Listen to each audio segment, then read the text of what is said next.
Oke, langsung saja nih saya mau kasih tahu nih, mungkin kalian pengen tahu ini apa sih DC pinjol gitu dan ada berapa sih DC pinjol gitu. Oke, sebelumnya saya mau kasih tahu juga nih, DC pinjol adalah seorang yang suatu agen ya yang ditugaskan untuk oleh perusahaan si pinjol itu sendiri atau fintech yang atau yang memberi pinjaman online untuk menagih pembayaran dari peminjam yang telat atau tidak membayar pinjamannya sesuai jatuh tempo yang telah disepakati.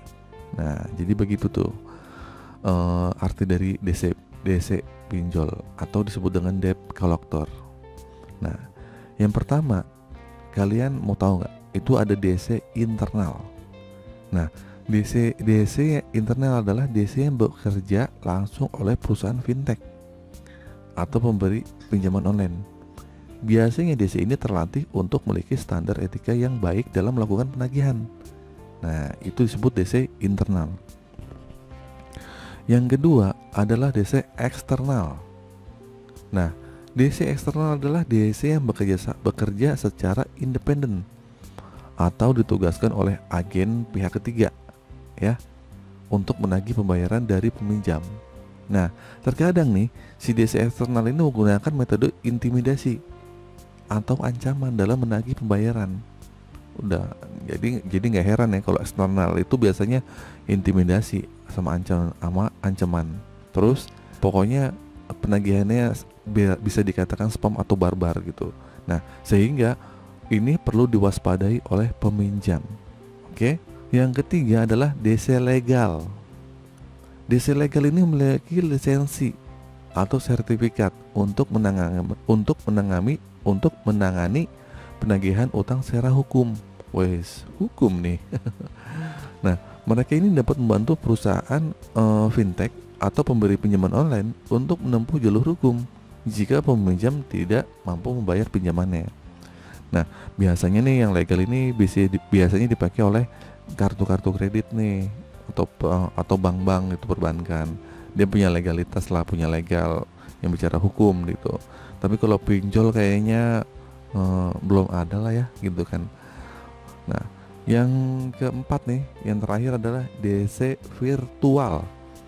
Nah, DC virtual ini melakukan penagihan secara online melalui pesan teks, email, aplikasi pesan instan atau WA gitu, melalui telepon dan sebagainya.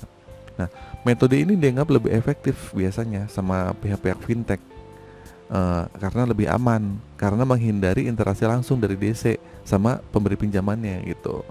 Ya, tapi biasanya yang kayak gini malah lebih barbar ya, dengan intimidasi secara verbal, secara teks itu kadang bikin orang lebih kena gitu mentalnya gitu. Oke, jadi itu ya teman-teman ya, ada 4 macam-macam DC pinjol.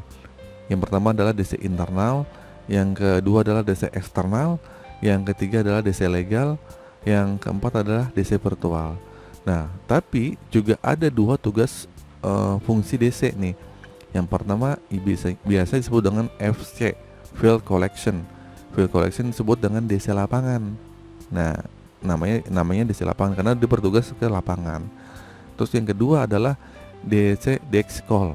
Nah, DC Desk Call ini DC yang bekerja biasanya tuh hanya di kantor aja. Dia nelpon, dia nelpon nasabahnya, dia mengirim pesan ke nasabahnya. Nah, itu seperti itu. Jadi ada 2 ya, secara fungsi DC itu pekerjaannya itu ada DC FC atau Field Collection, DC lapangan, atau yang kedua adalah DC Desk Call, DC yang bekerja di kantor yang hanya menelpon aja. Nah, pemerintah Indonesia ini telah menerbitkan regulasi ya, kebijakan yang lebih ketat terkait praktik DC pinjol gitu, dan menetapkan sanksi bagi DC pinjol yang melakukan tindakan yang melanggar hukum atau etika. Jadi si DC pinjol ini sudah diawasi dan ada regulasinya. Jadi itu ya teman-teman ya, macam-macam DC pinjol kalian perlu tahu. Jadi kalian gak usah bingung lagi. Dan saran saya kalau kalian berhadapan dengan DC, ya hadapin aja, gak usah bingung lah gitu kan. Yang paling penting saat kalian gagal bayar itu kuatin mental kok. Jangan panik, jangan gali lubang tutup lubang. Oke, itu saja teman-teman video kali ini. Semoga video ini bermanfaat. Akhir kata, assalamualaikum warahmatullahi wabarakatuh.